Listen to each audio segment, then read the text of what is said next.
Salutare și bine v-am regăsit la un nou episod! Bine v-am regăsit la canalul lui Zid2. Ei bine, în acest episod voi reacționa la piesa Pikachu lansată de Orange Blue. Am făcut și rimă, dar vreau să dați like, subscribe și link clopoțel pentru ca să fiți primii, ca să vedeți primii episoadele atunci când o postez. Scuzați-mă că m-am încurcat, scuze, a fost greșeala mea. Și vreau să vă mai abonați la un canal, la Jocuri cu Dar. Așa se numește canalul, la Jocuri cu Dar. Ok. Vă voi lăsa linkul în descriere. Și cam atât a fost cu intro-ul. Hai să începem și să dăm start. Chiar intro-ul începe destul de bine.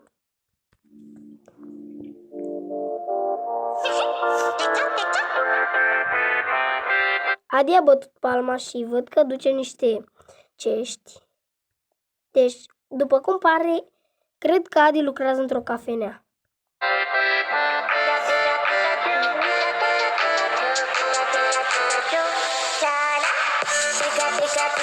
Andrei a început să danseze într-o cameră desenată.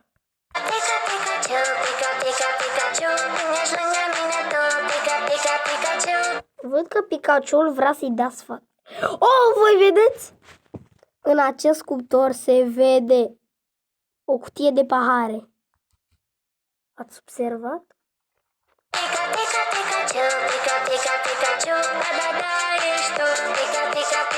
Dar încă o observație.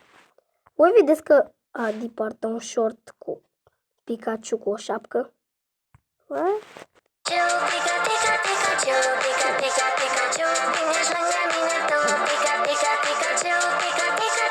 Adi a dus la Andrei un trandafir care s-a ofilit.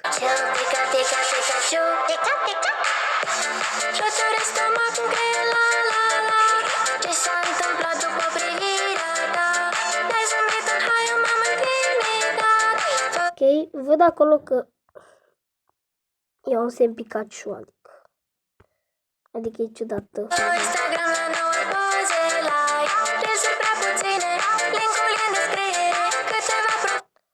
Ok, deci cineva cred că se joacă Free Fire sau PUBG.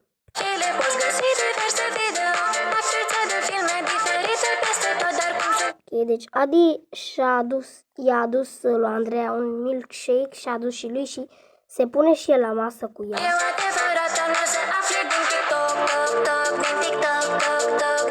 Tocmai camera s-a dus fix prin gura lui Eugen. Uite-l pe Valeriu, uitați-l pe Valeriu, pe Adi, pe Andreea. Bine, Andreea acum are obrajii, parcă mănâncă ceva. Parcă ar mânca ceva, o bomboană, o ciocolată. Și Eugen.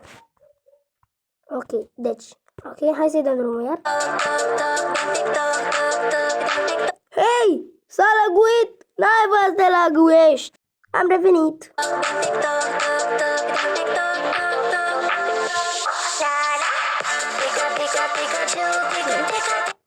Văd că au luat imaginea din Pedro. Adi aduce lui Andreea niște baloane. Săracul Adi s-a desumflat. Eu sunt Pokémon, ochii pe sunt Pokéball. Sunt de acord, sună nasol, dar ne Chiar sună bine partea lui Adi. combinăm, avem același sunet de umor. Vinovate Cupidon sau parfumul tău Dior. Sper că este reciproc acum. Fac spre tine un pas, încă un pas. Ai magnet, mai atras. Te intimidez, apar și cerculețe pe obraj. Îndrăzneț, nu sunt. Ok, deci Adi încearcă să facă o piesă, adică el despre ce cântă, vrea să impresioneze pe Andreea Pikachu.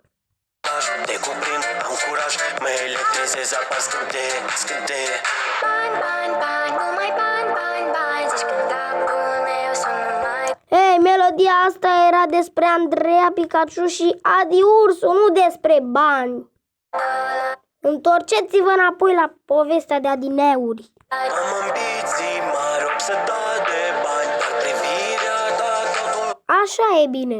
a schimbat. Pica, pica, Pikachu, pica, pica, Pikachu, pica, pica, Pikachu. Valerii, Pica, pica, pica. nu trebuia să treacă pe aici. Nu trebuia. Pe oriunde, dar nu pe aici. Pica, pica, Pikachu, pica, pica, Pikachu. Da, da, ești tu. Pica, pica, Pikachu, pica, pica, Pikachu, pica, pica, Pikachu. Vine și lângă mine tu. Pica, pica, Pikachu, pica, pica, Pikachu. Pikachu dansează. Dar ia uitați-vă ce drăguție. Târârârârârâ. Ok. Pica, pica, Pikachu. Cam atât a fost cu acest episod. Sper că v-a plăcut. Nu uitați să dați like, subscribe și link clopoțel. Și să vă abonați la mine și la Jocuri cu Dar. Cam atât a fost. Eu am fost Zid 2 și ne revedem la 40 de abonați cu următorul videoclip. Pa!